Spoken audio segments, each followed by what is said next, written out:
जय शिवराय शेतकरी मित्रांनो, पीएम किसान योजनेचा 22वा हप्ता सुद्धा मिळण्याची वेळ जवळ आलेली आहे। तसं पाहिलं तर हा फेब्रुवारीच्या शेवटच्या आठवड्यातच मिळायला पाहिजे होता, मात्र तो मिळाला नाही। मात्र आता लवकरच शेतकऱ्यांच्या खात्यात येणार आहे आणि तशी एक सूचना कृषी मंत्रालयाची सध्या सोशल मीडियामध्ये व्हायरल होत आहे आणि त्यावर असं दिलेलं आहे की श्री पंतप्रधान नरेंद्रजी मोदी हे 13 मार्च रोजी आसाम दौऱ्यावर जाणार आहेत आणि तिथूनच ते 13 मार्च रोजी 5 वाजता हा 22वा हप्ता वितरित करणार आहेत असे त्यावर माहिती देण्यात येत आहे।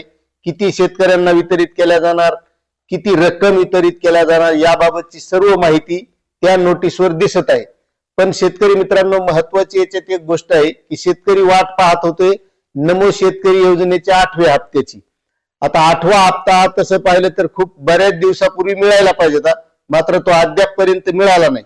मग आता एखाद्या वेळेस याच पीएम किसान योजनेच्या हप्त्यासोबत मिळू शकतो का, मात्र त्याबाबतची तशी काही अपडेट आलेली नाही। आणि हा जो काही पीएम किसान योजनेचा हप्ता आहे 13 मार्च रोजी 5 वाजता शेतकऱ्यांच्या खात्यामध्ये येईल असं त्या नोटीसवर सांगितलेलं आहे। मात्र पीएम किसान योजनेची जी काही अधिकृत वेबसाईट आहे त्या वेबसाईटवर तसं कोणत्याही प्रकारचा आणखी तरी अधिकृत अपडेट दिसत नाही। जे काही 21वा हप्ता 19 नोव्हेंबर रोजी मिळाला होता त्याच हप्त्याबाबत या पीएम किसान योजनेच्या वेबसाईटवर माहिती दिसत आहे। आता त्याबद्दलची माहिती ज्यावेळेस या पोर्टलवर अपडेट होईल त्यावेळेस आपण 100% समजायचं की 13 मार्च रोजी आसाम राज्यातून श्री पंतप्रधान नरेंद्र मोदी 5 वाजता हा हप्ता आपल्याला वितरित करणार आहेत। आणि तशी जर त्या पोर्टलवर सूचना आली तर त्याबद्दलची सुद्धा माहिती आपल्याला या चॅनलच्या माध्यमातून देण्यात येईल।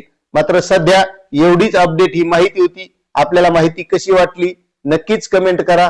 चॅनलवर नवीन असाल तर सबस्क्राईब करा, व्हिडिओला लाईक करा आणि जास्तीत जास्त शेतकऱ्यांना माहिती शेअर करा। धन्यवाद।